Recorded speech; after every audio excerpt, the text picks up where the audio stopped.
पंकज भाई, तुम भी तब से पत्रकारिता कर रहे हो और मैं भी बहुत समय से राजनीति कर रहा हूँ, ठीक है। एक बार गंगा के किनारे 2009 से पहले याद करो, हर की पौड़ी में क्या बयान आया था, उठा के देख लो। चुनाव नहीं लड़ूंगा, चुनाव नहीं लड़ूंगा, कहा था, नहीं कहा था? कब? 2009 से पहले। कितने साल हो गए? तो इसलिए भैया कौन क्या कह रहा है कि आज नेताओं की बात पर भरोसा करना मतलब अच्छा है। वो तो 22 में भी नहीं लड़ते तो शायद सरकार आ जाती। देखो 22 में हरीश भाई अगर चुनाव नहीं लड़ते तो हम लाल कुआं भी जीत जाते, हमें रामनगर भी जीत जाते, सड़ भी जाते, 3 सीटें हमारी बढ़ जाती ना, तो 20 और 3 23 ये हो जाती, बीजेपी 3 सीटें ये कर जाती। और फिर हरीश भाई जो है, फिर केवल हरीश भाई का 2022 के चुनाव में लाल कुआं और हरिद्वार अपनी बेटी के क्षेत्र को छोड़कर, जरा आप मुझे बताओ तो चुनाव नॉमिनेशन, जिस दिन नॉमिनेशन से लेकर और चुनाव की तिथि तक कितने क्षेत्रों में, विधानसभा क्षेत्रों में मुकाम प्रचार के लिए गए? शायद 1-2 विधानसभा के अलावा नहीं गए। तो अगर उस समय नहीं लड़ते चुनाव तो 22 में सरकार आती। और मैंने तो हरीश भाई से बहुत फ़ोन करके कहा था, बात करी, 2 घंटा फ़ोन पे बात करी, जब मैं कांग्रेस में सम्मिलित हो गया। भाई साहब मेरे तेरे के चक्कर मत पड़ो, ये मेरे तेरे चक्कर मत पड़ो, जो जीतने लायक है उसको टिकट दो। और होना भी यही चाहिए। मैं आज होता हूँ, ये जब हम सोते कोई मेरे तेरे नहीं होता, या अपने बच्चे तो अपने होते नहीं, अपने परिवार के लोग तो अपने होते नहीं, तो राजनीति में है कोई मेरा तेरा? राजनीति में है कोई मेरा तेरा? तो भैया तुम मेरे तेरे चक्कर में क्यों पड़ते हो? तो मैं इसलिए कह रहा हूं कि भैया मैं, वो बड़े हैं, वो पता नहीं आप भरोसा करते होंगे, मुझे तो लगता है पंकज भी नहीं भरोसा करता होगा। अब मैं कुछ नहीं कह रहा हूँ, वो प्रदेश जानता है। ठीक है यार एक चीज सुनो, हम में से क्यों बुलवा रहे हो? तो मैं खुद ही बोलना चाहे अपने एंकरिंग करते हुए कि वो सरकार लड़की से है कि नहीं है। अरे आप मुझे बता दो ना, एक जन नेता हार तो चलो 200-400 वोट से हार जाता आदमी। नैनीताल सीट से कितने लाख वोट से हारे थे? 3.5 लाख से। अभी कितने हजार वोट से हारे? 17,000 से ज्यादा। आप बताओ, देखो जो जीता वो सिकंदर। राजनीति का सीधा फंडा है भैया। मैं जो कहता हूँ हमेशा, ये राजनीति कोई सन्यासियों का, कोई साधु संतों का खेल नहीं है। कोई कहने जो हम तो बहुत सज्जन, मैं भाड़ में जाए तो सारी सज्जनता चाटी, तो वो सज्जनता। जो जीता वो सिकंदर, जो जीता वो सिकंदर। राजनीति का सीधा फंडा है।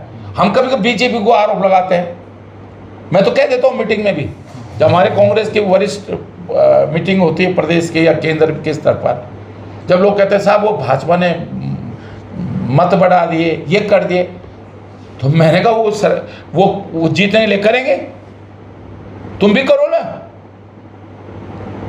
तुम भी बनाओ भैया। ये राजनीति का सीधा फंडा है कि दूसरों गलत मत करने दो और अपने को सही, अपने गलत को भी सही ठहराओ। सीधी सी बात है भैया, जो जीता वो सिकंदर। हारोगे तो चाहे कितने बड़े नेता हो आप। इंदिरा गांधी इतने देश की इतनी बड़ी नेता थी ना, राजनारायण कोई बहुत बड़ा नेता नहीं था।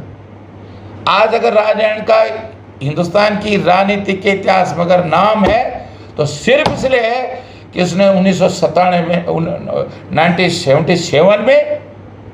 77 में इंदिरा गांधी को चुनाव हरा दिया था, इसलिए तो नाम है ना। नहीं तो मैंने तो व्यक्तिगत रूप से राजनारायण को देखा है,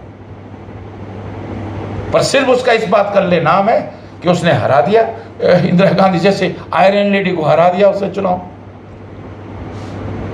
तो राजनीति का सीधा फंडा है, जो जीता वो सिकंदर, हार जाओ तो भैया कितनी यात्रा निकाल लो, माफ करना भैया पंकज भाई, तुम्हें भरोसा होगा, मुझे तो नहीं भरोसा भैया। नहीं, मैंने माफ नहीं किया, हरीश राव ने नहीं किया मुझे माफ, लेकिन राजनीतिक लड़ाई है। हरीश राव जी ने कौन से माफ कर दिया? हरीश राव जी रोज कहते 2016 की 2016 की। अब मैं कहना नहीं चाहता हूं, फिर दोहराना नहीं चाहता हूं। मैं भले ही चाहे हम आज मैं कांग्रेस में हूं, और 2022 में मैं कांग्रेस में आया हूं, तो कोई अपनी मर्जी से नहीं आया हूं कांग्रेस में। जो आज लोग कहते हैं कि भाई आप, भाई मैं लीडर अपोजिशन था कांग्रेस पार्टी में, मैंने 7 से लेकर 12 तक कांग्रेस को खड़ा किया, 5 पार्लियामेंट सीटें 2009 में जितवाई, 12 में सरकार लेके आया हूँ। और आप लोग उस समय सभी लोग, आप पुराने पत्रकार हो, आप मुझे, मैं ईमानदारी के साथ आप कहो, इतने लीडर अपोजिशन हुए 2002 से लेकर 2000 आज कितना हो गया 2025 तक, इतने लीडर अपोजिशन हो गए। आप मुझे बता दो 2007 से 12 का मेरा लीडर अपोजिशन का कार्यकाल हिस्टोरिकल है कि नहीं है? मेरा संघर्ष सदन से लेकर सड़कों तक, मेरा संघर्ष महत्वपूर्ण है कि नहीं है? चाहे बेरोजगारों पे लाठीचार्ज हुआ हो, महिलाओं पे लाठीचार्ज हुआ हो, हरक सिंह रावत ने सदन नहीं चलने दिया, हिला के रख दिया सदन को, हिला के रखा है सदन को। 3.5 घंटे का भाषण हरक सिंह रावत का, बिना एक बूंद पानी पिए हुए 3.5 घंटे का भाषण हरक सिंह का। मेरे रिकॉर्ड को, विधानसभा में भाषण देने का आज तक रिकॉर्ड को कोई नहीं तोड़ पाया है। तो मैं कांग्रेस के विपक्ष के नेता के रूप में काम किया। अब ठीक है 2016 में मैं फिर उन परिस्थितियों को नहीं दोहराना चाहता हूं, लेकिन परिस्थितियां बनी और मुझे दुख नहीं है 2016 का। मैं आज बताऊं, हरीश भाई जो दुख व्यक्त करते हैं, मैं तो कहता हूं अगर 2016 की घटना नहीं हुई होती तो वो लोग, जो लोग सत्ता में बैठकर सत्ता का दुरुपयोग करते हैं, जो लोग सत्ता में रहकर सोचते हैं कि हम खुदा हो गए, अगर मुख्यमंत्री हो गए, हम मंत्री हो गए, हम विधायक हो गए तो हम सर्वे सर्वा हो गए, किसी के साथ कुछ भी कर सकते हैं। उन सबको सबक है 2016 की घटना। आप कितनी बड़े पावरफुल हो जाओ, लेकिन समय बलवान होता है। समय आपको जो है आईना दिखाता है, और 2016 की घटना ने उन तमाम लोगों को आईना दिखाया जो सत्ता के मद में मदहोश हो गए थे, जो जनता की पीड़ा को, जनता की आवाज़ को नहीं समझ रहे थे कि ये बल्कि मैं तो आज भी कह रहा हूँ, मैं कांग्रेस में हूँ। मैं तो भाजपा से आज कांग्रेस में भी इसलिए आ गया कि मैंने भाजपा में 17 से 22 तक लड़ाई लड़ी मैंने जनता की। मैं नहीं परवाह करता इस बात को कि अरे हम अगर कांग्रेस में हैं, क्यों हम राजनीति में आए? मैं यूनिवर्सिटी में प्रोफेसर था, आज भी नौकरी करता होता।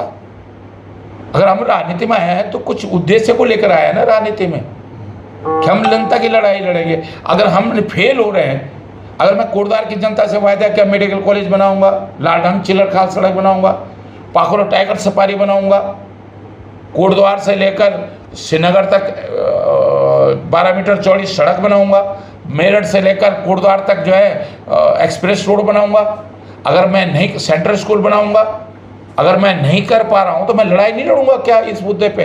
ये चुप हो जाऊं कि मैं, हमारी सरकार है, गाड़ी घोड़े के लिए, लाल बत्ती के लिए, अब तो लाल बत्ती भी नहीं है, एक गनर के लिए, गाड़ी के लिए क्या हम मंत्री बने? अरे हम जनता की सेवा के लिए, जनता के उद्देश्य के लिए। मैंने आज कोटद्वार में श्रीनगर मेडिकल कॉलेज बनाया।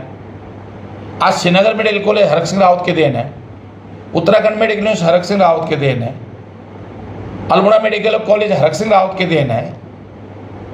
तो मुझे खुशी होती है कि कोविड में जब ये medical college AIIMS Ghulam Nabi ji थे स्वास्थ्य मंत्री, भारत सरकार शुरू नहीं करना चाहते थे, मैंने लड़ाई लड़के एम्स इसको शुरू कराया। तो खुशी होती है। रिवर राफ्टिंग मैंने शुरू करवाई है, आज करोड़ों लोगों को रोजगार मिलता है, ब्यासी से लेकर और कौड़िया से लेकर और ऋषिकेश तक। तो क्या मैंने खिरसू मैंने डेवलप कराया, तो क्या ये अच्छा काम नहीं है क्या? अब इन कामों के लिए कोई सोचे कि हरक सिंह क्यों लड़ाई लड़ता है? भैया हरक सिंह इसलिए लड़ता है कि मैं राजनीति में मुझे पैसे की चिंता नहीं है। मैं तो यूनिवर्सिटी प्रोफेसर था, खूब अच्छा धंधा कर रहा था, प्रोफेसर भी था, खूब व्यवसाय भी कर रहा था, पैसा ही कमाना होता तो 10 रास्ते थे हरक सिंह राव के पैसे कमाने के। हम राजनीति में आए तो एक जुनून है, जुनून कि नहीं इस उत्तराखंड के लिए कुछ करना है। अगर उस जुनून में कोई भी बाधक बनेगा, लोग कहते हैं दल बदलो, अरे हरक सिंह राव दल बदलो। अगर उत्तराखंड के लोगों के हित के लिए हरक सिंह को 1 लाख भी बार भी दल बदलने पड़ेंगे तो 1 लाख बार दल बदले। मैं तो चाहता हूँ जिस दिन मेरी आंखें बंद हों, ईश्वर जिस दिन मेरे इस दुनिया से मेरे को उठाए, मेरे मन को संतुष्टि हो।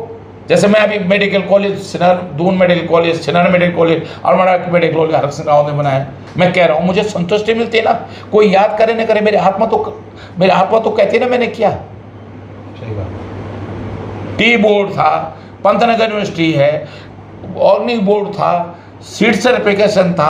आप मुझे बता दो ना, जो मैंने काम किया है कर पाया कोई काम? तो इसलिए हमें संतुष्टि मिलती है। जी।